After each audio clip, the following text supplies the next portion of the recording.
दोस्तों नमस्कार। उत्तर प्रदेश के मुख्यमंत्री योगी आदित्यनाथ ने उत्तर प्रदेश विधानसभा के अंदर बहुत ही अमर्यादित और अशोभनीय भाषा का इस्तेमाल किया है। दरअसल योगी आदित्यनाथ विधानसभा के अंदर कुंभ को लेकर के अपनी बातें रख रहे थे और इसी दौरान उन्होंने जो बातें बोली है और जिस तरीके के शब्दों का इस्तेमाल किया है वो मुख्यमंत्री के कुर्सी पर बैठे हुए एक व्यक्ति को शोभा नहीं देती है। और इसके कई सारे पक्ष हैं, उन सभी पक्षों के बारे में हम डिस्कस करेंगे इस वीडियो के अंदर। लेकिन सबसे पहले योगी आदित्यनाथ ने जो बातें वहाँ पर कही है उसको हम यहाँ पर देख लेते हैं। योगी आदित्यनाथ कहते हैं और बाकायदे उन्होंने इस वीडियो को शेयर करते हुए एक ट्वीट भी किया है और ट्वीट में भी उन्होंने उन बातों का जिक्र किया है। क्या कहते हैं योगी जी? योगी जी कहते हैं कि किसी ने सच कहा है कि महाकुंभ में जिसने जो तलाशा उसको वह मिला।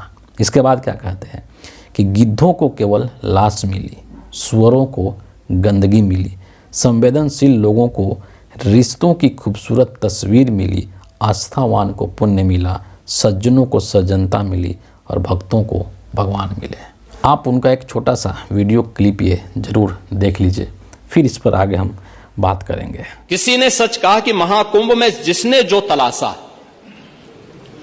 उसको वह मिला, गिद्धों को केवल लाश मिली,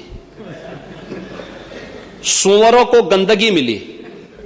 सबसे पहली चीज कि ये जो सेंटेंस योगी आदित्यनाथ ने बोला है ऐसा नहीं है कि ये इनके दिमाग की उपज है। इन्होंने कॉपी पेस्ट किया है किसी सोशल मीडिया के प्लेटफॉर्म से। सोशल मीडिया पर कई तरीके के पेज चलाए जाते हैं और उसी में से किसी व्यक्ति ने किसी पेज पर ये चीज़ें लिखी है और वहाँ से योगी आदित्यनाथ ने इस चीज़ को उठाया है। आप समझ सकते हैं, इससे अंदाज़ा लगा सकते हैं कि प्रदेश का मुख्यमंत्री सोशल मीडिया पर किस तरीके के नफ़रत फैलाने वाले पेजेस को फॉलो करते हैं और उसके चीज़ों को देखते हैं। और इसीलिए इन्होंने कहा है कि किसी ने सच कहा है, क्योंकि ये बात जो है इनकी नहीं है, इनके दिमाग की उपज नहीं है। अब जब योगी आदित्यनाथ ने इस चीज़ को बोल दिया जो कि नहीं बोलना चाहिए था, एक बहुत ही निम्न स्तरीय भाषा का इस्तेमाल यहाँ पर योगी आदित्यनाथ ने किया है, लेकिन जब बोल दिया तो अब इस चीज़ को लेकर के इसके कुछ पक्ष हैं जिसको कि यहाँ पर समझना बेहद ज़रूरी है। सबसे जो पहला पक्ष है वो है एक इसका संवैधानिक पक्ष। योगी आदित्यनाथ जो है वो कोई सामान्य व्यक्ति नहीं है, बल्कि वो एक प्रदेश के मुख्यमंत्री हैं। मुख्यमंत्री की कुर्सी जो है वो एक संवैधानिक पद है और ये जो संविधान है कहता है कि हिंदुस्तान भारत एक धर्मनिरपेक्ष राष्ट्र है, इसका कोई अपना धर्म नहीं है। और संवैधानिक पद पर बैठे हुए जो व्यक्ति हैं या जो हिंदुस्तान जो देश है वो किसी भी एक धर्म विशेष को प्रमोट नहीं करेगा। तो एक संवैधानिक पद पर बैठा हुआ व्यक्ति जब इस तरीके से धार्मिक बातें करता है, एक धर्म विशेष को आगे बढ़ाने की बात करता है और बाकियों को नीचा दिखाने की कोशिश करता है, तो कहीं ना कहीं ये भारतीय संविधान की भी अवहेलना करने का काम करते हैं। और यही तो इनकी असली मानसिकता है। इसी को तो कहेंगे कि हम संविधान को ये लोग ख़त्म करना चाहते हैं। संविधान ख़त्म करना या संविधान का सम्मान नहीं करना क्या है? यही है। यही सब इस के एग्जाम्पल्स हैं छोटे छोटे, जो कि समय समय पर हमको और आपको देखने को मिलता है। दूसरा जो इसका पक्ष है वो हिंदू धर्म को लेकर के है। जो बीजेपी के लोग हैं, भाजपा के जो लोग हैं, मोदी हों, योगी हों, ये सब रात दिन हिंदू धर्म की दुहाई देते हैं, रात दिन हिंदू धर्म का राग आलापते हैं।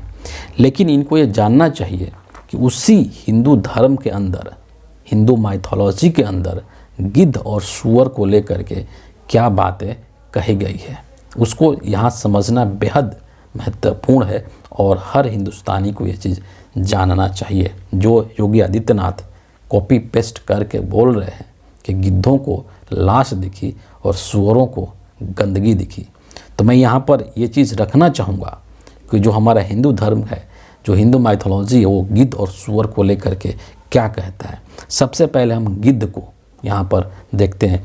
गिद्ध जो है एक हिंदू धर्म के अंदर एक बहुत ही पवित्र और वीर पक्षी माना गया है और जो रामायण की पूरी जो अवधारणा है, जो रामायण पूरा कहानी है, उसके अंदर इस गिद्ध की भूमिका बहुत ही महत्वपूर्ण रूप से निकल करके आती है जटायु के रूप में। आप सब जानते होंगे, आप सब ने रामायण 50 बार देखा है कि किस तरीके से जो जटायु थे वो माता सीता की रावण से सुरक्षा करने के लिए रावण से लड़ जाते हैं। ये वो गिद्ध का काम है। इसीलिए कहा गया है हिंदू धर्म के अंदर कि ये जो गिद्ध होता है इसका बहुत ही महत्वपूर्ण प्रतीकात्मक अर्थ है। और वो प्रतीकात्मक अर्थ किस रूप में निकल कर आता है? तो निस्वार्थ बलिदान, कर्तव्य और धर्म के पालन। ये गिद्ध का महत्ता बताई गई है हमारे हिंदू धर्म के अंदर, जिसका कि रात दिन मोदी और योगी राग आलापते हैं। दूसरा चीज़ जो इन्होंने कहा कि सुअरों को गंदगी दिखाई देगी। सुअर के रूप में भी हमारे हिंदू धर्म में उसकी महत्ता है। और आपको याद होगा कि जो सुअर है उसको हिंदू धर्म के अंदर भगवान विष्णु के वराह अवतार के रूप में जाना जाता है। और जब हिरण्याक्ष ने पृथ्वी को समुद्र के अंदर डुबो दिया था तब भगवान विष्णु ने वराह का अवतार लिया था और वराह का अवतार लेकर के अपने दांतों पर पृथ्वी को उठा करके और बाहर लेकर के आए थे।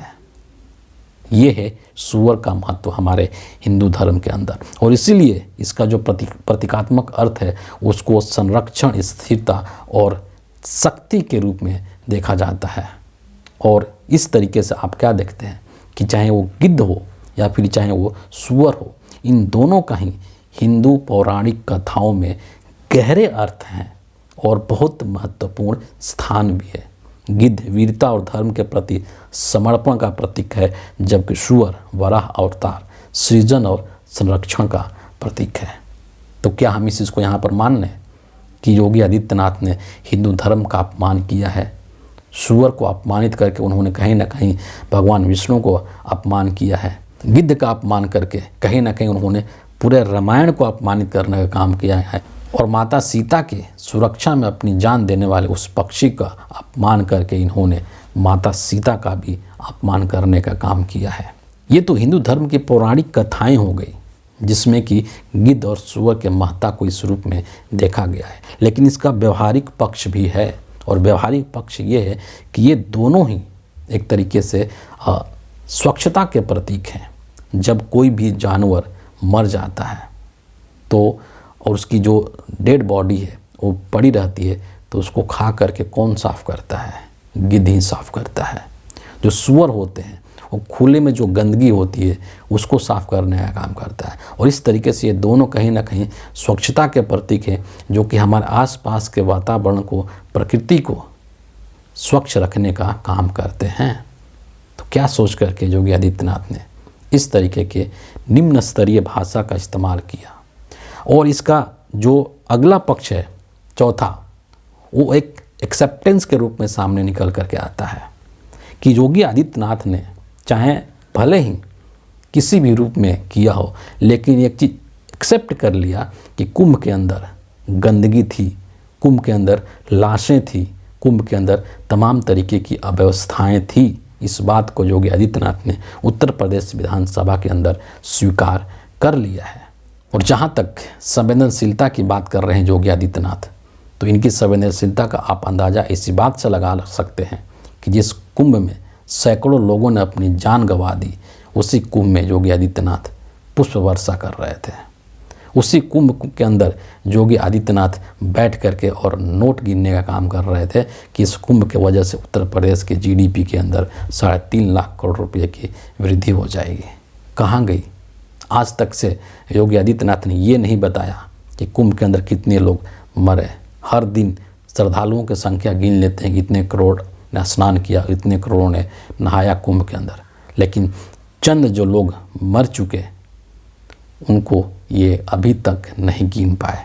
तमाम तरीके की अवस्थाएं कुंभ से निकल करके आई कि किस तरीके से महिलाओं की तस्वीरें बेची जा रही हैं, नहाती हुई महिलाओं की या उनका कपड़ा बदलती हुई महिलाओं की तस्वीरों को बेचा जा रहा है। क्या किया जा रहा है योगी आदित्यनाथ के द्वारा?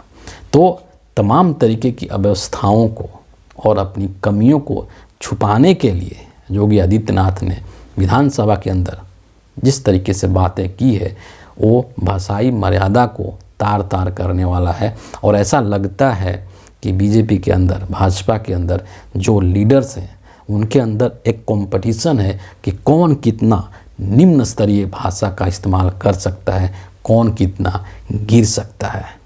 तो उत्तर प्रदेश विधानसभा के अंदर योगी आदित्यनाथ ने जो स्टेटमेंट दिया उसके सभी पक्षों को इस वीडियो में मैंने समझने और समझाने की कोशिश करी। आप क्या सोचते हैं, योगी आदित्यनाथ ने जिस भाषा का इस्तेमाल किया है वो क्या सही है या गलत है? इसका जवाब आप कमेंट बॉक्स में लिख करके ज़रूर मुझे दें। और अगर वीडियो आपको अच्छी लगती है तो इसको लाइक कीजिए, अपने दोस्तों के साथ शेयर कीजिए और हमारे चैनल को सब्सक्राइब करके ज़रूर हमसे जुड़ जाइए। इस वीडियो के लिए इतना ही है। अगले वीडियो में हम आपसे फिर मिलेंगे। तब तक के लिए बहुत बहुत धन्यवाद।